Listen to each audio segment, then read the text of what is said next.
6 महीने के अंदर पूरा विश्व जाग जाएगा।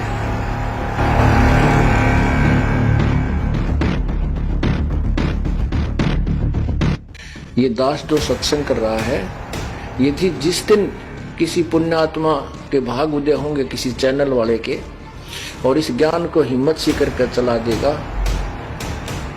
6 महीने के अंदर पूरा विश्व जाग जाएगा। और जितने ये नकली संत बने फिर दुनिया को श्रद्धालुओं को भ्रमित किए हुए हैं, इनके जीवन के साथ ये खिलवाड़ कर रहे हैं, धोखा कर रहे हैं, बर्बाद कर रहे हैं, इनको कहीं छुपने को स्थान नहीं मिलेगा। वर्तमान में ऐसे अब तो किया जा सकता है, लेकिन उस समय न कोई ऐसा जो है प्रचार प्रसार का साधन था। परमात्मा एक एक दिन में हजार हजार जगह प्रकट हुए और वहां जा जाकर लीला प्रकट की, दुखियों को का दुख दूर किया और निर्धनों को धन दिया, रोगी का रोग कष्ट किया, निसंतान को संतान दी। इस प्रकार वो प्यारी आत्मा परमात्मा से जुड़ी, उनको मंत्र दिया, केवल प्रथम मंत्र। ये 5 नाम जिसमें होते हैं, ये 7 भी नहीं दिए प्रभु ने। उनकी कमाई के कारण फिर परमात्मा ने एक लीला की थी, एक गणिका को हाथी पर बैठा करके और गंगा जल बोतल में भरकर शीशी में ऐसे, और बीच में बैठा करके आगे रविदास जी को बैठा करके, बीच में उस लड़की को बैठा करके, पीछे परमात्मा विराजमान हो गए थे। उस लड़की के कंधे पर हाथ रखकर हाथी के ऊपर बैठ गए और एक हाथ में वो गंगा जल पी रहे थे। तो जनता समझने लगी कि शराब पी रहे हैं। और उस वैसा सुप्रसिद्ध वैसा थी, उस गणका को साथ लिए हुए थे, सभी पहचानते थे कि वो वैसा है जो आज कबीर के साथ है। तो उस समय जब वो लीला की तो वो 64 लाख वो नकली थे। नकली का तात्पर्य ये है कि वो परमात्मा को पहचान नहीं सके, क्योंकि वो अशिक्षित थे। और परमात्मा बंदी छोड़ कबीर परमेश्वर जी जो दास अब ज्ञान प्रचार करा, ये उन्हीं का प्रदान किया हुआ दास केवल रिपीट कर रहा है।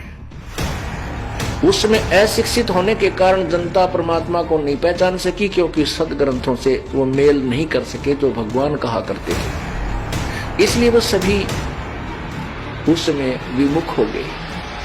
कुछ तो ऐसे विमुख हो गए कि कोई बुराई नहीं की अपने गुरुदेव की, लेकिन लोगों की शर्म से वहां जाना छोड़ दिया।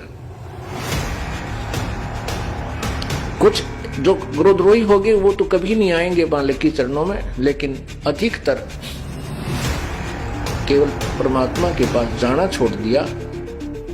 और लोग बहकाने लगे कि वो भगवान थोड़ा ही हो सकता, तो उनको ये भी जज की वह गुरु जी ने कमाल कर दिया और गलती तो बनेगी दिया, लेकिन वो गुरुद्रोही नहीं हुए।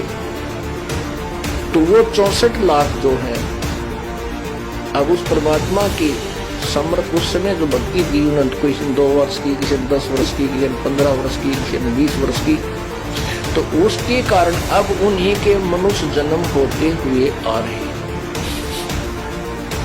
उस भक्ति में इतनी शक्ति थी दाता ने जो आपसे करवा दी, जैसे आपको प्रथम मंत्र दिया जाता है। इसके कारण भी आपके हो सकता है 10-20 मनुष्य के जन्म हो सकते हैं।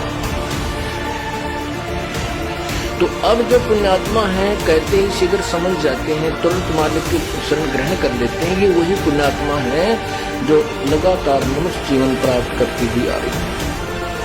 और परमात्मा की चाह भी तड़प भी है, चाहे वो किसी मंदिर में, मस्जिद में, गुरुद्वारे में, या कहीं और चर्च में, या किसी संत की आड़ में, कहीं ना कहीं वो अवश्य कोई भक्ति विधि अपनाए हुए, क्योंकि वो आत्मा रह नहीं सकती भगवान के लिए।